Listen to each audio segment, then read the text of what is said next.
Hi everybody and welcome back to yet another Astro Exploring video. You may remember a couple of months back I did an imaging vlog out in the garden where I was imaging the Eastern Veil Nebula.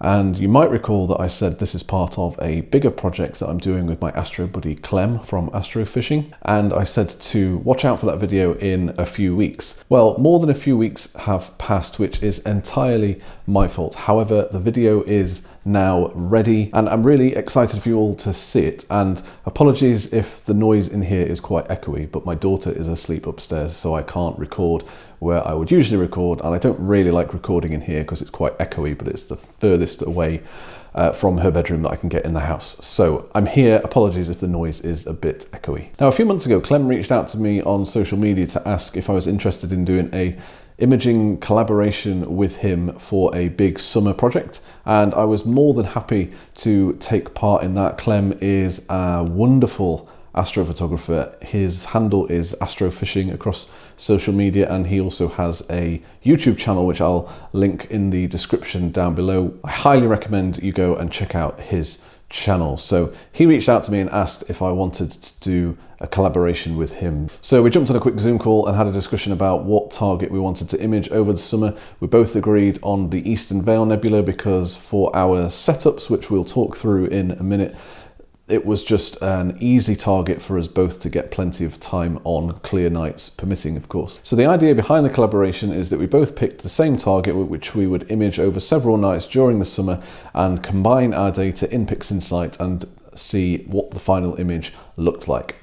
The challenge with that being that we both have different setups completely. So we both use William Optics telescopes and we both use ZWO imaging cameras. However, my telescope is a different focal length to his, and we're also using different cameras. So the field of view that we've both got is completely different. So trying to combine the data was quite a challenge, but Clem will give you a masterclass explanation on how he was able to do that in PixInsight, and I bow down to his superior knowledge on that one. So Clem is also posting his version of this video on his channel. Like I said, I'll leave a link in the description so you can go and check that out. But before you jump over to that video, I'm going to talk you through the setup that I've used for this, just in case there are new viewers to this channel that haven't seen my setup in detail before, and Clem will walk you through his setup on his channel as well, and then we'll both talk through how we captured our images, how we processed them, and Clem will give a really great explanation on how he was able to combine the data in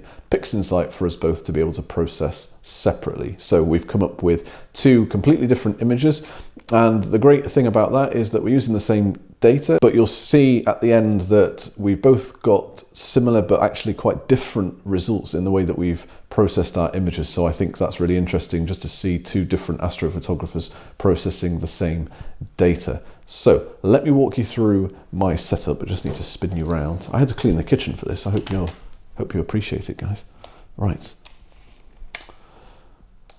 Okay, so the telescope that I'm using is the William Optics GT71, and that is a triplet apochromatic refractor, and I need to put my new juice strap on that. The last one, the wire melted, but I realized just as I was starting the imaging session. And I've also got the 0.8 reducer flattener on there as well. And then moving down, we've got some spacers just for the back focus. I've then got the ZWO 2-inch filter drawer, and in there I've got the 2-inch version of the Optolong L Extreme. I don't need to use 2-inch filters for this camera because it's just a 1-inch sensor, and I'll go onto the camera in a second. But I'm always thinking about future upgrades, so if I ever buy another OSC camera then with a bigger sensor, then actually I've already got the bigger filter that I would need, rather than having to then buy new filters at a different size again. And as usual, Hugo is down there cuddled up to my really stinky walking shoes. Now the camera is the, let me see if I can spin this around. Oh, it's upside down. The ZWO ASI 533 MC Pro. Love this camera. It's a cooled camera.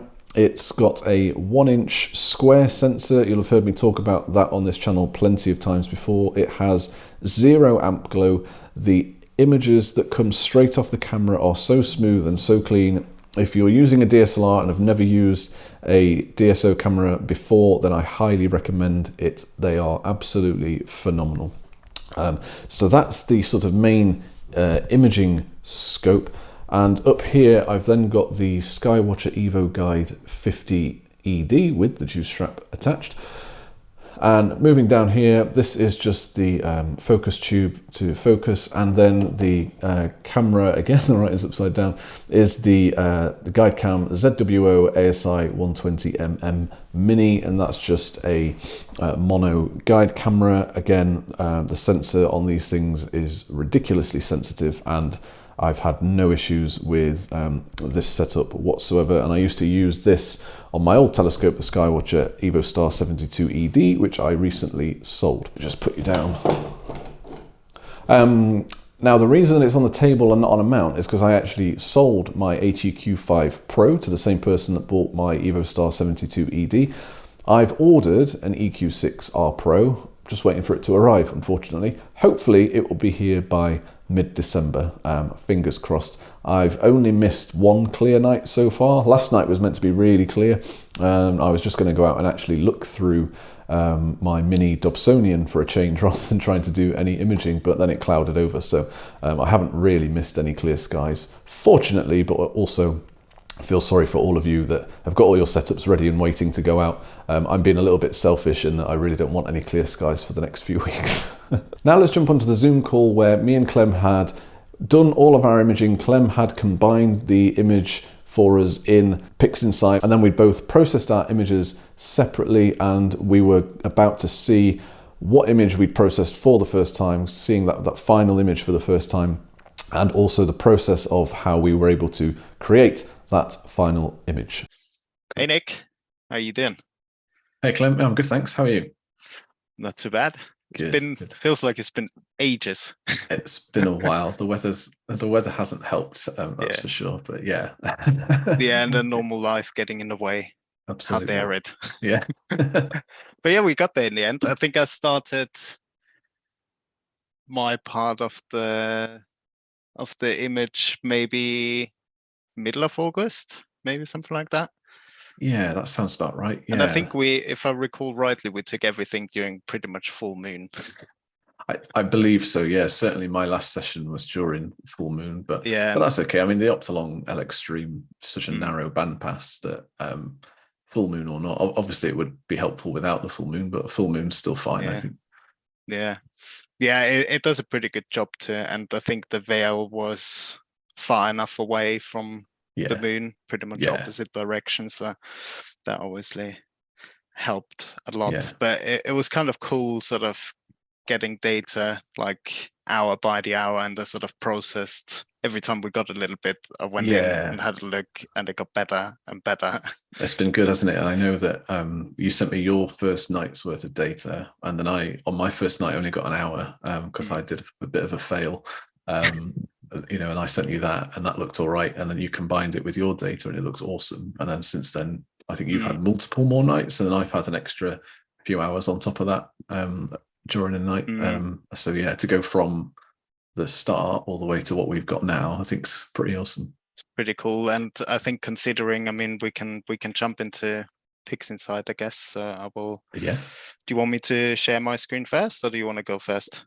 I'm happy for you to go first if you want. Yeah. Right.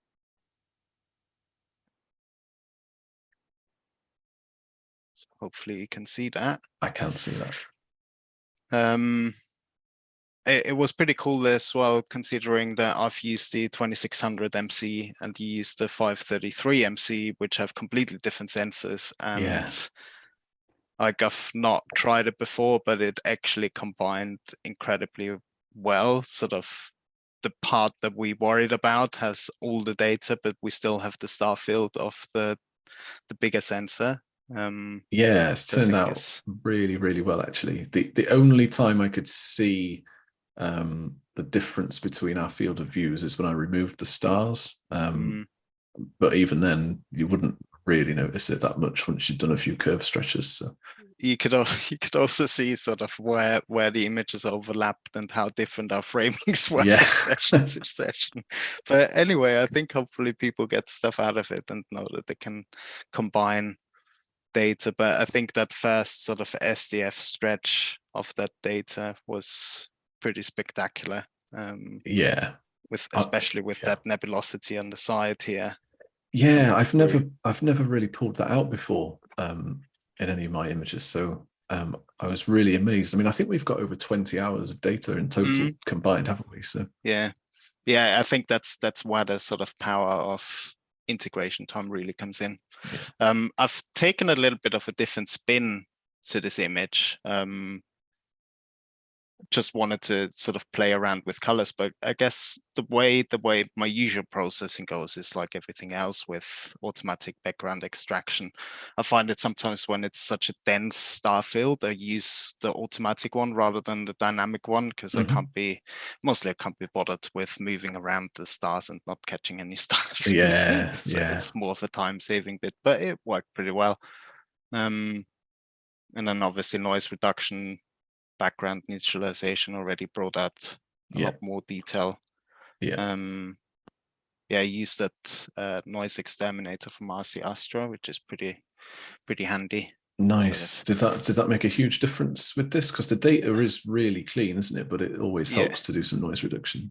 Yeah, so I mainly use it because I've got a new laptop now, but my old one used to be killed by easy denoise every time. It used to run for like 2 hours and then crash right at the end. It took half an hour for me editing this image, but it didn't help that I was streaming video at the same time. But still, yeah. I mean, this easy denoise takes like on my new laptop about 30 seconds to run through. So awesome. yeah, and the data is a bit clean. I mean, if you zoom right in, then you can see obviously the pixels, but it does look pretty clean. And then I sort of I tend to use like to not blow out areas. I tend to use the easy soft stretch one, because I was a little bit worried about this area here. Yeah. It was a bit bright, but yeah, stretch the image, and then looks really good. I did a bit of deconvolution as well. Yeah. And that sort of sharpened up the image quite nicely. So, oh wow, yeah, that looks great. If I take the before and after, there's quite, but you can overdo it with deconvolution. It's one of those you kind of have to be a bit careful about. Yeah, I've only played around with it a couple of times, but yeah, I've certainly certainly had some not so great results, but purely down to my own lack of knowledge. Yeah, I've got a pretty neat process for it, which is very easy to follow. But I can do a separate video on it. But it's very straightforward. Like you don't have to do any of the PSF mappings, and it tends to work pretty well for nebulas. But I'll keep that for another day. Yeah, and then I took the stars out, and this is, I guess, where we then see the overlap of the images. Hopefully that comes through on YouTube, but there's one here. Then I changed the framing, which is out here. And then I think your last session, then you got it right square on. Somehow, I don't even know how that happened.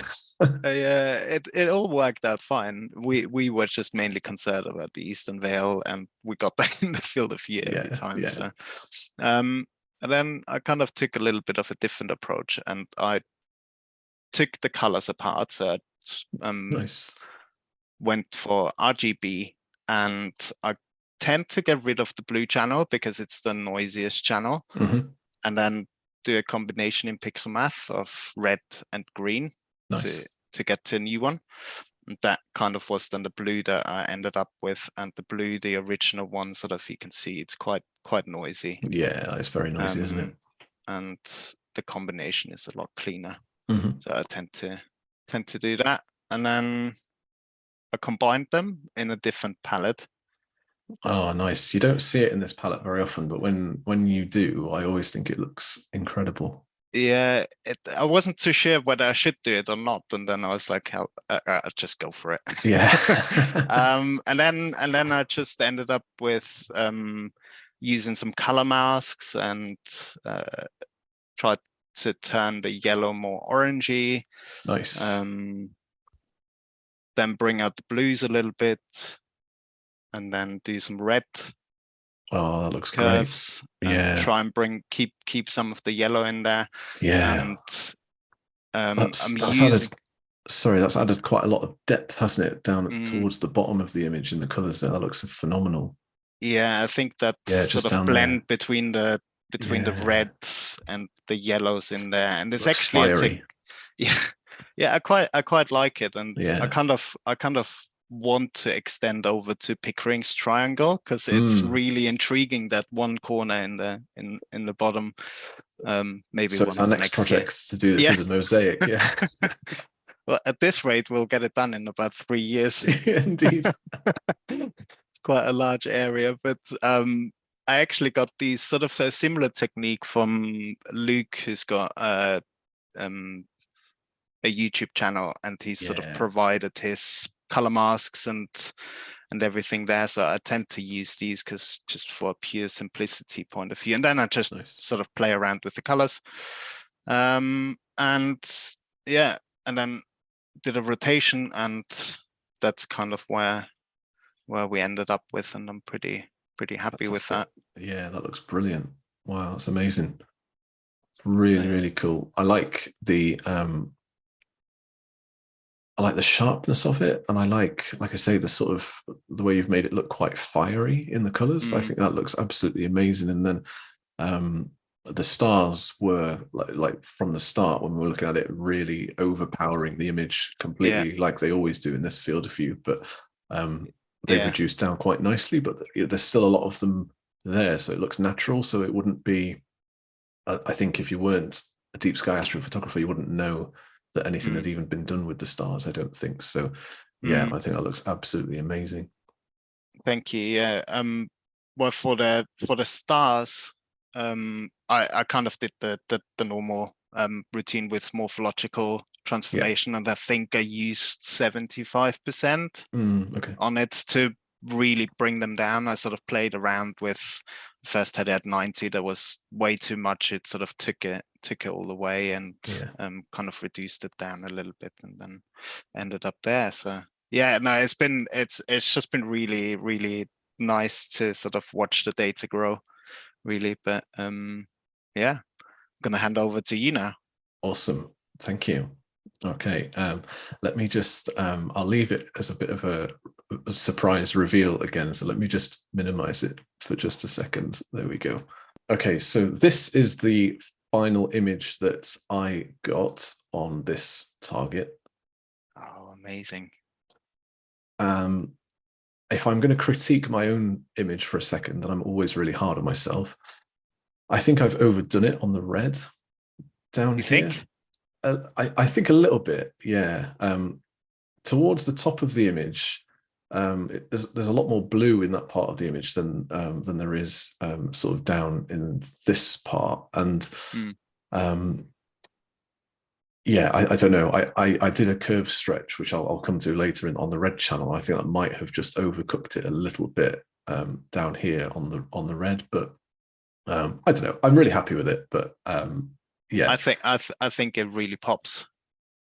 I quite Thank like you. it because it's also taken that, I don't know what you call it, but that nebulosity, that's sort of Yeah, the like bit that sort of that tails the off actual rounds. veil, I guess. Yeah, yeah, absolutely. That Yeah, that really pops, and you also get the, in the bottom right corner of the image, you also get that nebulosity coming that's through there, I guess, with it. yeah. So that was that was why I was trying to push the red a little bit Mm, beyond what I normally would, because I've never captured this nebulosity around the veil before. mm, So I was really trying to make it stand out in the final image, and particularly with all the stars. mm, It is quite a challenging part of the sky. But yeah, so I'm really happy with it. mm. And the data is absolutely phenomenal, way beyond anything that I've captured on my own before. Yeah. So yeah, no, I'm really pleased with it. Yeah, I think both of the cameras just work really well together. They've got a Yeah, different size sensor, but I think the sensor is relatively similar, so you don't yeah. notice too much. No, I think you've done an amazing job.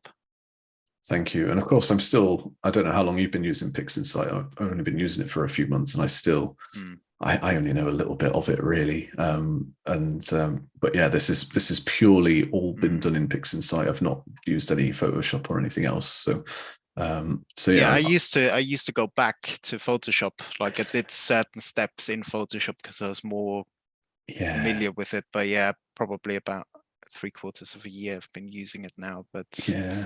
I'm trying to stop doing that because I do still sometimes do that where I take my image from PixInsight and put it into Photoshop just but because you I know that's find. fine. That's fine. Yeah, absolutely. I find things generally a little bit easier in Photoshop still, but that's just Mm, because I've not dedicated enough time to mm, learning PixInsight properly, really.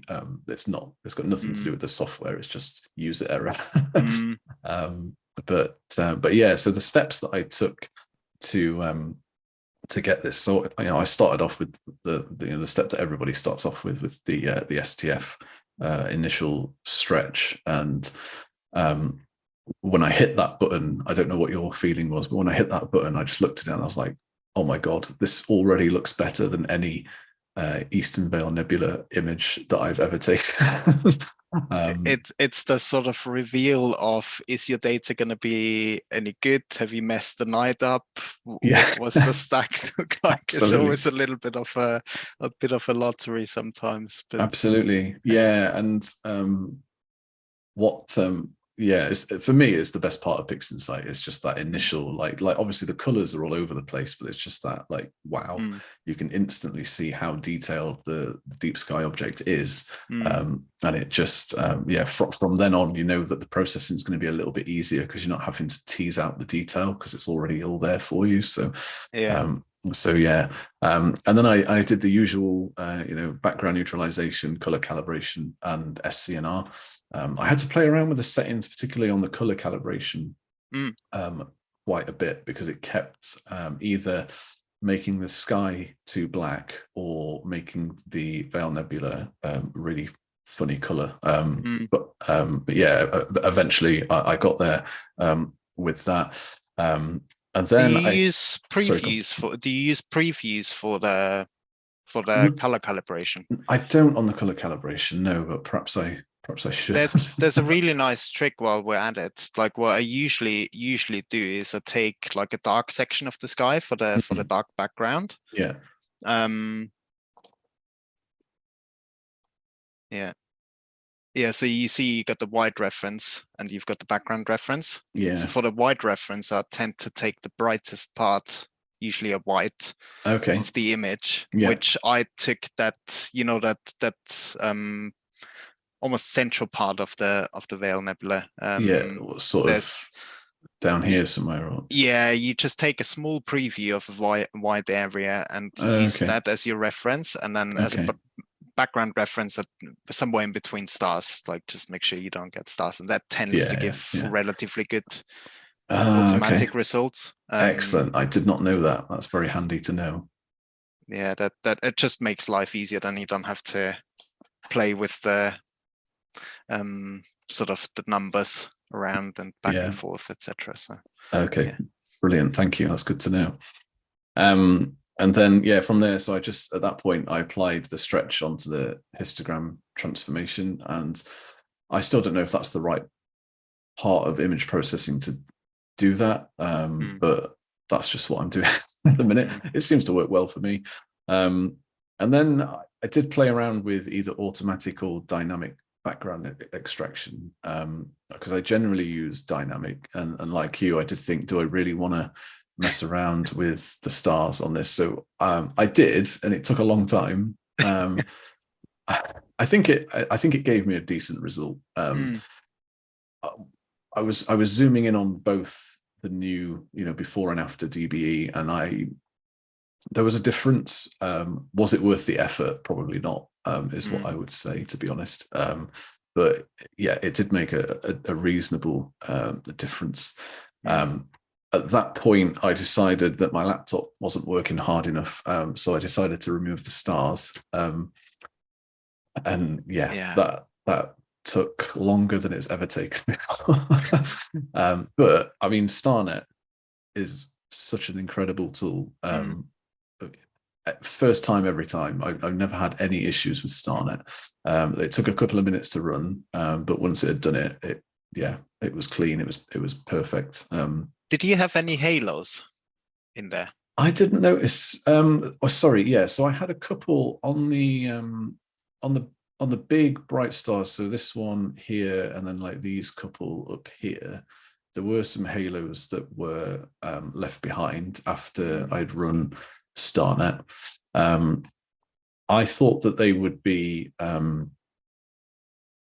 taken out mostly when I ran denoise, but they weren't really. Yeah, I found like because I sort of went through when we had, I don't know, 4 hours, 10 hours, something like that. And in the first set that I got in the night, I had some really horrible ones, and I was already thinking, oh God, I'm going to have to bin this. This is terrible. But for some reason, they then got less and less. So there was still something there, but so there's a little bit of clone stamping, etc. that did, but maybe the answer to the L Extreme halos is integration time. It could well be. And I found, and I don't know if this has been your experience with the L Extreme, the longer the exposure that I do, the fewer halos that I get. Oh, really? Yeah, and I don't know why that is. You would have thought that perhaps if you were getting halos, that then the longer exposure would make it worse. But I generally play around with 5-minute exposures. Sometimes I have done 10 minutes before. On the Horsehead Nebula, I did 10 minutes, and I've not had any halos on that at all. Really, with the L Extreme? Yeah, I know. But if I hover around like 3 minutes, if it's a full moon or something like that, I find that generally makes my halos worse. I don't know if that's just a coincidence of the object that I'm imaging at the time and the stars that are in the field of view. It might just be a complete coincidence. I don't know, but yeah, it's interesting to see actually the L Ultimate that's just been released. Optilon claim that that's been tested quite heavily to reduce haloing around stars. And I'm still seeing people complain that they're getting halos. And I know it's a bigger problem with the faster scopes, and it does say I think anything beyond f4, I think they say probably not really worth using the L Ultimate because you will get halos. But it's a shame. I mean, that's such an expensive filter for people to still get halos. I wouldn't be particularly happy about that. But I've never had an issue with the L Enhance, and a lot of people have with that. So I don't know what the answer is to the Optilon filters, to be honest. It seems to be a bit hit and miss. This seemed very random, but anyway. Yeah, it does seem random. Anyway, sorry.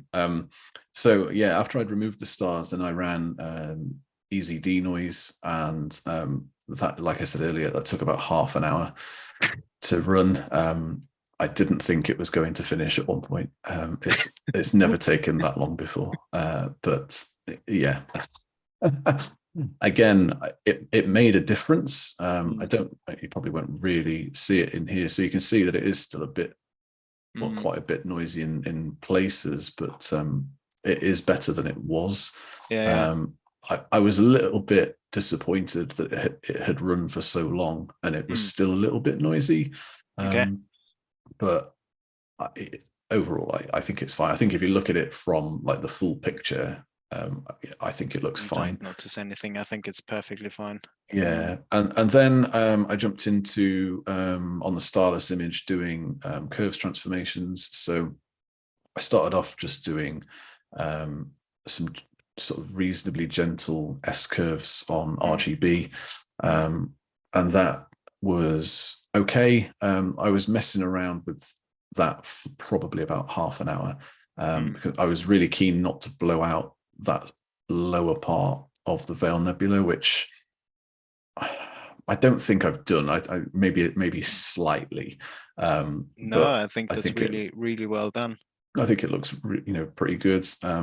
But it's Mm, really easy part of the nebula to blow out, isn't it? Because mm, I mm, think I don't know about other people. I'm generally looking up here when mm. I'm doing my curve stretches, and I Yeah. forget to look at this part, and then I realize afterwards I was like, oh no, I've blown that out, so now I need to go back. And that was my sort of Mm, process doing this image.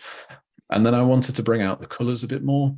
mm, So the detail was there, and it looked amazing, but I was really wanting to make the colors pop a little bit more. So I did a couple of stretches on the red channel, like I said earlier, mainly to try and get this extra nebulosity mm, around here. And I think that worked to a reasonable extent. And then I did do some curves on the blue channel as well, because once I'd done a couple on the red, the blue down here took a slight hit, but the mm. blue up here had like not disappeared, but it had almost become washed out by the red being so overpowering. So I did some gentle curve stretches to that, and that's kind of helped with this part as you sort of move towards the Pickering's triangle part of the sky. Mm, Um, mm, just to bring that back out a little bit, because once I'd done the red stretches, this had started to disappear slightly, because obviously when you're bringing out the red, then the background starts to go red. So as I'm pulling the yeah. background back down, this started to disappear into the background slightly. So I did that. And then I think where this was probably, in my opinion, is a bit overdone is I did do a saturation curve as well. Okay. Only one gentle Uh-huh. curve. And I think at the time I thought it looked really good. Looking at it now, I think I probably didn't need to do that, I think I would say, but I'm really happy with how it looks.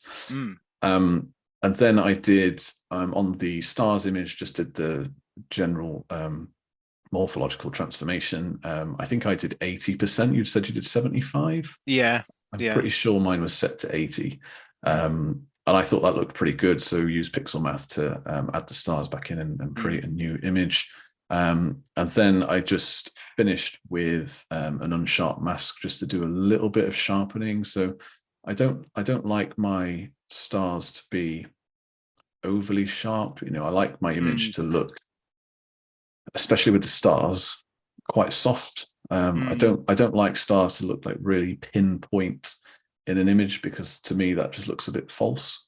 Yeah, Um, it kind of needs to come across natural, right? yeah, exactly. It's So finding that balance. that's absolutely right. For me, it's about finding the balance of a slight sharpen on the object itself, which perhaps I could just do in a starless image rather than Mm, right at the end. But um, I do like to sharpen the stars just a little mm. bit, so that's why I do it. But maybe I should do that separately, and do two different levels of sharpening before adding them back together. So I can try that next time. It's kind of that thing I haven't figured out yet either. What's the right time to do denoise? What's the right time Yeah, to do the sharpening? It's sort of, but I guess it's just whatever works for your process really, and yeah, what you absolutely. sort of get, what gives you the best results really. So I Yeah, don't and know if there's a right time. perhaps not. And for me, I think sharpening is a thing that I do really just for sharing Mm, purposes. Because of the compression on social media, I do find if I haven't done a sharpen, mm, then it just softens up the image even more because of how compressed the files become. mm, So yeah, I find that it helps a little bit. And I have printed a couple of my astrophotography images, and yeah, I think sharpening does look better when you've got a printed mm. image. I mean, I can see the Andromeda behind your head, and that looks absolutely amazing. I didn't um, anticipate it to be that big. oh, really? How big is that one? I think 90 by 60 or something. Oh, So, wow. Yeah, that's a good size. Nice. yeah. And that's it. So that's my sort of entire process. Very, very similar to what I did in my Mm, PixInsight video the other day. Just like a workflow for beginners. I'm still a PixInsight beginner. mm, A sort of beginner's beginner, if you like, I would say. mm, But I think power of PixInsight means that even with a really basic knowledge and just following a few, online tutorials, you can pull out Mm. images What? like this, which I think is amazing. Yeah, it's incredible program. Once you get hold of what sort of their naming conventions for certain things are, Mm-hmm. it's quite straightforward. But they hide stuff in, I don't know, morphological transformation. What a name! Yeah, I know. Yeah, and the dragging the triangles over and things like that. It Yeah, just doesn't. I don't know. Yeah, it's not intuitive. But I think once you've run through that a few times and you know what you're doing with the sort of quirks of PixInsight, then I think it gets a lot easier. yeah. It kind of starts making sense after a while. No, Yeah. that's this stunning, stunning image. Like I Thank think you. I'll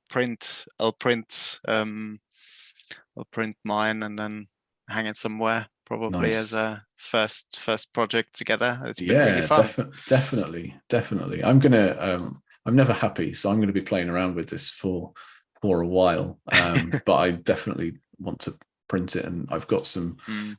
space up on the wall there behind me. So It's just really nice, like looking at this now, all these sort of hidden, kind of like almost like caves of nebulas that are yeah, within that structure. It's just absolutely. It just baffles me that this is floating around in space, mm, and we took a picture of it. Yeah, it's yeah, and amazing. all the distances of where this is, and I mean, Yeah, the whole Vale complex is absolutely gigantic. If you it is. Yeah, yeah.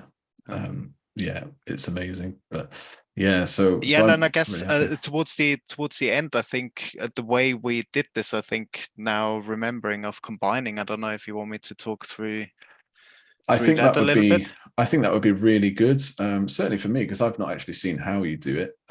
You're the master of how to do that. I'll stop sharing my screen so that you can show Yeah, everybody else how to actually combine data from different setups in yeah, PixInsight.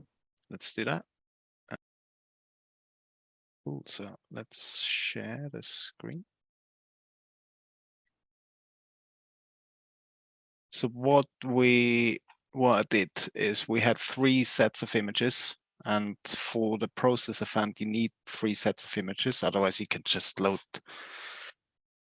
If you've got 2 images, you can load them in twice. Then it Okay. works. Mm-hmm. But I used because we wanted the framing of the 2600 sensor. I'm going to use this as a reference image and basically do a star alignment Nice. onto it. And the way you do that is go and process all processes, and then there is star alignment here. Yeah. And then you just drag this into your reference view. So this is your reference image. Yeah. And then you need to essentially register them against it. So you drag the triangle on each image. Oh, okay. And you just need to do that with, for example, your Mm-hmm. two stacks. And then once you have that, you've aligned them, you need to save all the 3 images into a folder. And you go into process all processes, and there is image integration here. That's here now. You should see that. Yeah. And then here you just load your files in. I think my hard drive's taking a while. So you just you just add your files here. Yeah. If you can sort of create drizzle data if you wanted to, but essentially you just load them in here, click apply global, and Yeah.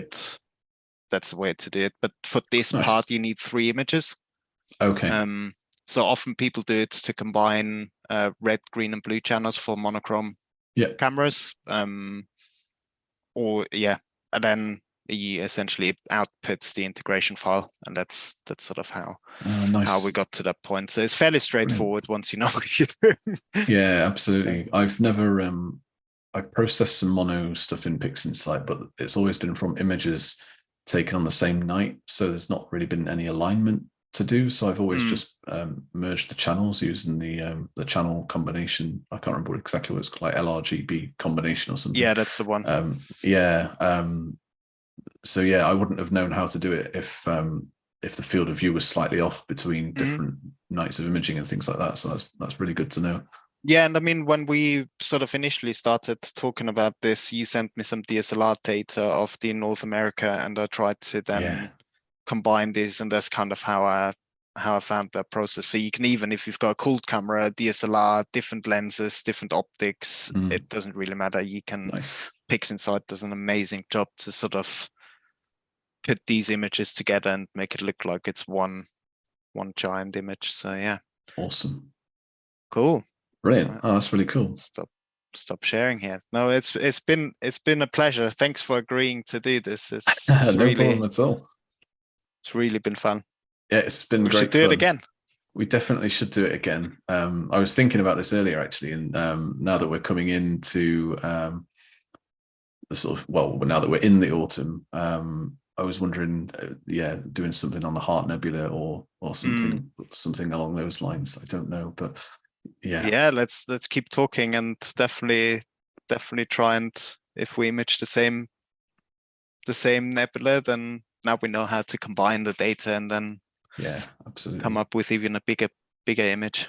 Yeah, that sounds awesome. Well, take care. Yeah, you too. Thanks, Clem. Thank you so much for watching this video. Definitely go and check out Clem's video on his channel. I will leave a link to it in the description down below. Do give the video a thumbs up if you liked it. It was quite a while in the making and it was pretty complicated with the two different setups, but hopefully this has inspired others around the country or around the world to be able to go and do a similar thing in collaboration with each other. My name is Nick, you've been watching Astro Exploring, and I'll see you in the next video.